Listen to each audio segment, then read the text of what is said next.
Et on démarre avec l'actualité nationale, bien sûr. Tout à fait, c'est dans Fraternité Matin que le journaliste Blenson Mathieu dénonce le parallèle qui est fait entre les revendications des mutins et celles des fonctionnaires.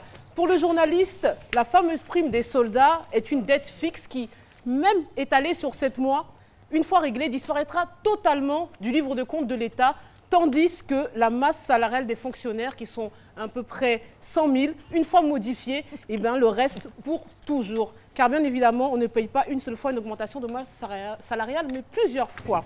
On passe au journal Le Temps, qui s'intéresse au général Kouassi, ancien commandant supérieur de la gendarmerie nationale, limogé en début du mois, et depuis placé sous résidence surveillée. L'article nous dit que le général a réussi, on ne sait comment, à tromper la vigilance de ses gardes pour se retrouver vendredi dernier à la frontière ivoiro-ghanéenne où il tentait de quitter le pays avant d'être rattrapé le même jour.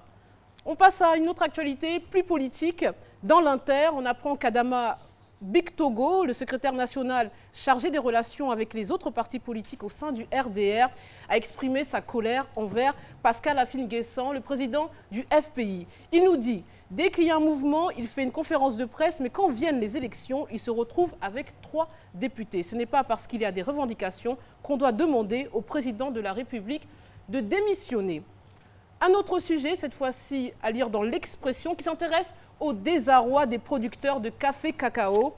Et pour cause, leurs produits périssent sous leurs yeux en attendant d'être achetés. Dans l'article, un délégué d'une coopérative explique que le prix du kilogramme de cacao Borchamp pour la campagne 2016-2017, que le Conseil café-cacao a fixé à 1100 francs CFA, pose finalement plus de problèmes aux producteurs qu'il n'en résout. Une autre situation de détresse, cette fois-ci à lire dans Notre Voix, dans la page régionale, qui nous révèle que Cocomian, qui est confronté à une pénurie d'eau sans précédent, alors que depuis 2009, un système d'adduction d'eau a été installé et est prêt à l'emploi. Mais on ne sait pour quelle raison les autorités compétentes traînent les pas à mettre en service le château d'eau, laissant les populations dans le désarroi. Allez, un peu de foot, hein. Grâce à l'intelligence d'Abidjan qui nous apprend que la maison d'Agassa Kossi, le goal des éperviers, a échappé au saccage. La raison, c'est sa dernière prestation lors de la CAN, hein, qui n'a pas été du goût de certains supporters togolais. Le Togo, souvenez-vous, s'est incliné 3-1 face au Maroc. Une défaite que plusieurs fans togolais ont imputée à Agassa Kossi, pas très à l'aise sur la ligne, nous dit-on. Très bien, on passe à présent à la page internationale, Fatine. Tout à fait, grâce au Nouvel Obs, qui révèle une enquête selon laquelle les Noirs et les Arabes ont une probabilité 20 fois plus élevée que les autres d'être contrôlés et vivent des relations plus dégradées avec les forces de l'ordre. Ça se passe en France. Mais cette étude intervient à la veille d'une réunion du Conseil constitutionnel qui se prononcera finalement sur la question des contrôles d'identité discriminatoires en France. Autre information, je vous en parlais à l'entame de l'émission, c'est-à-dire dans Courrier International, c'est l'arrestation vers les États-Unis du plus célèbre narcotrafiquant Joaquim Guzman Loera, alias El Chapo. Il est à la tête de l'une des plus puissantes organisations de trafic de drogue du monde et il est attendu dans 7 États américains où il est accusé d'avoir introduit plus de 130 tonnes de cocaïne entre 1990 et 2005.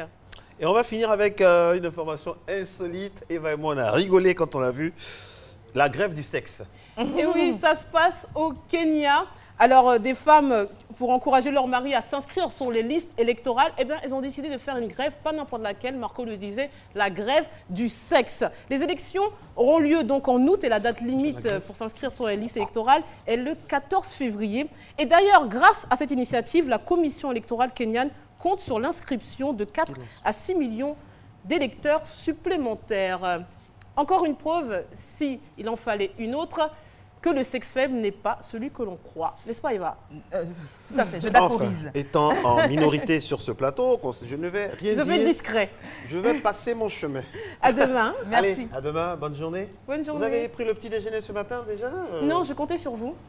Ok, on a compris. Le petit déjeuner d'Eva ce matin, petit déjeuner, hein, pintade braisée